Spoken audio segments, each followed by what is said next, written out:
आता आपल्या आवडत्या मालिकेचे संपूर्ण भाग मालिका प्रसारित झाल्यानंतर लगेचच पाहू शकता फक्त सन नेक्स्ट वर. भारतातील प्रेक्षकांसाठी मोफत सेवा.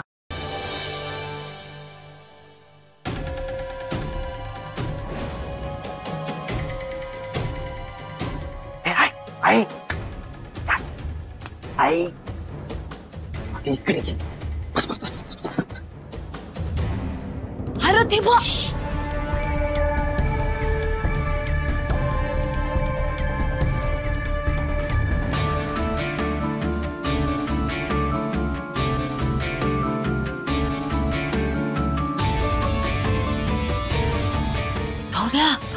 हे दोघे टीव्ही मध्ये आले बघ. ए टीव्ही नाही मग रिओ सीसीटीव्हीचा टीव्ही आहे. जाऊ दे ना, गमगमान बघ की. बर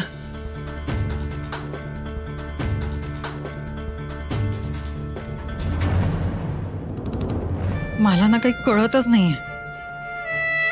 हे दोघं घराला कुलूप लावून कुठे जाऊ शकतात? ते पण मामाला गायब करून असं नाही. शरू, मला असं वाटतं आपण ना थोडे पेशन्स ठेवायला पाहिजे. काही ना काहीतरी धागेदोरे नक्की सापडतील.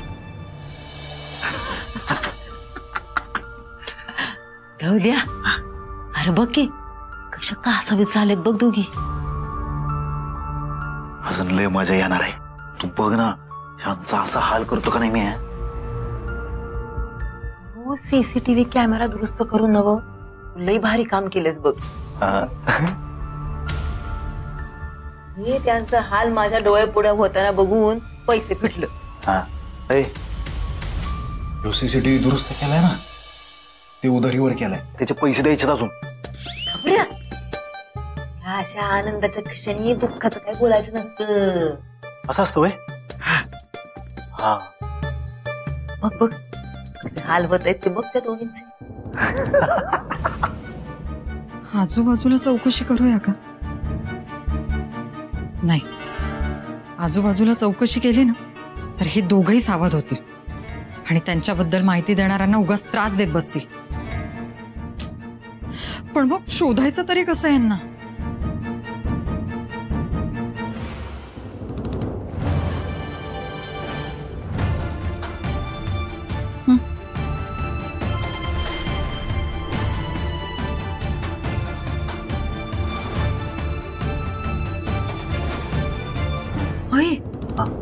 अरे ते बघ, हे ती माझ्याकडे बघायला लागली की.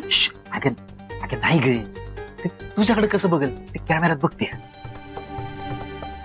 नाही, ते काय बी असू दे, मला लय भ्या वाटतं. होता काय झालंय भ्यायला? म्हणजे आपल्याला त्या दिसत्यात तसं कॅमेऱ्यात आपण पण दिसत असणार ना. व अगं आई, तू वेडी आहे का खुडी आहे का? काय बी बोलायला लागलीस?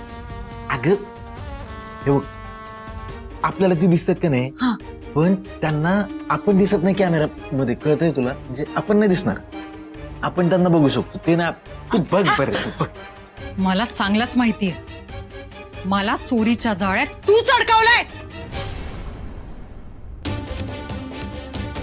पण म्हणून सुटणार नाही तू. जेव्हा प्रत्यक्षात भेटशील ना तेव्हा तुला कळेल.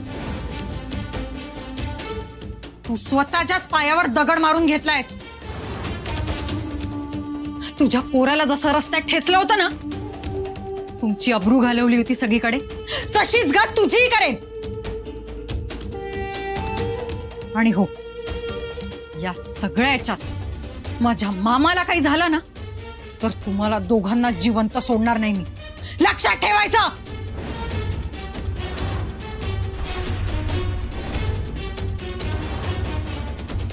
काय काय म्हणते? काय सोडणार नाही मला असं काहीतरी म्हणते काय? हा, तू असं असं काय कशी बोलतो तुला? आई, तू काय बी विचार करू न ग, कळतंय का? आता हे अशा बोलायला लागल्या म्हणून आपण काहीतरी चुकीचं येडं वाकडं पाऊल टाकलं तर आपण स्वतः गोत्यामध्ये येऊ ना. म्हणजे वाचू दे, आपण बाहेर नाही बघायचं. नाही, आता हे लय झालं. उर्वशी मामीचा प्लॅन बाहेर काढायलाच पाहिजे. अगं आपण काढू ग याळ आल्यावर. आपली वाट लागल. अगं आहे असं अजिबात होणार नाही. जो आपण जो प्लॅन बाहेर काढू बरं का वा, तेव्हा उर्वशी मामी रेडी असेल तवा. हा सांगतो ना, ती उर्वशी मामी बी अशी उतावळी झाली असेल दोघांची वाट लावायला. एकदा का सगळं हातात आलं ना की मग बघ त्या दोघींचा खेळ खाल्लास.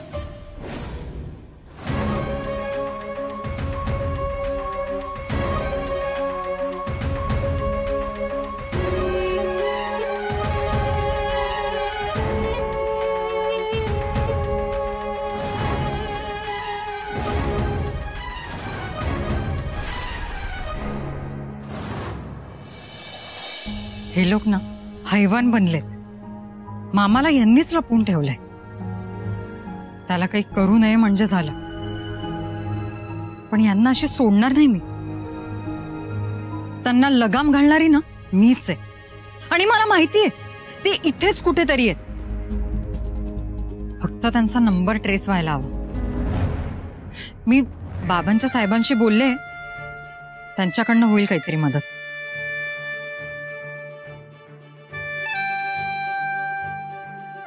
हो ग, पण इथे वेगळंच टेन्शन आहे ना. माझ्या मोबाईलची बॅटरी संपत आली.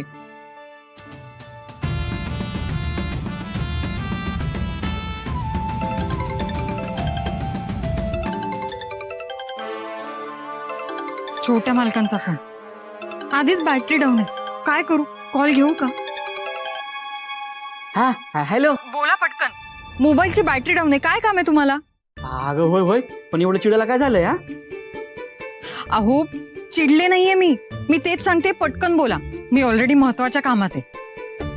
हा ठीक आहे ठीक आहे. अगं मी तुला यासाठी फोन केलता की तो आपला सोम आहे की नाही, त्याचा आज वाढदिवस आहे आणि तो आपल्या समदेशनी पार्टी देणार आहे, तेव्हा तू यावरून. हा काय छोटे मालक, मी कामात आहे, मी नाही येऊ शकणार. काय करावं आता? ही नाही आली तर माझा समजा प्लान फ्लॉप जाईल. काय बी करून हिला तयार केलं पाहिजे. अक्षरा, अगं असं तोंडावर कसं का नाही बोलू शकतेस तू? अगं तू आमच्या समद्यांची टीचर आहेस. मग अगं त्या सोमची लई इच्छा आहे बघ, त्याच्या वाढदिवसाच्या पार्टीला तू यावंस म्हणून. आता तू नाही आलीस ना, त्या बिचाराला वाईट वाटेल बघ. आणि मला सांग, त्याच्या वाढदिवसाच्या दिवशी त्याला नाराज करणं बरं दिसतं काय? हा बरं दिसत नाही ना. हे बघ ते कळंब्यातलं चावडी हॉटेल आहे की नाही, तिथे त्यानं पार्टी ठेवली आहे, तू ये. हा काय? अहो पण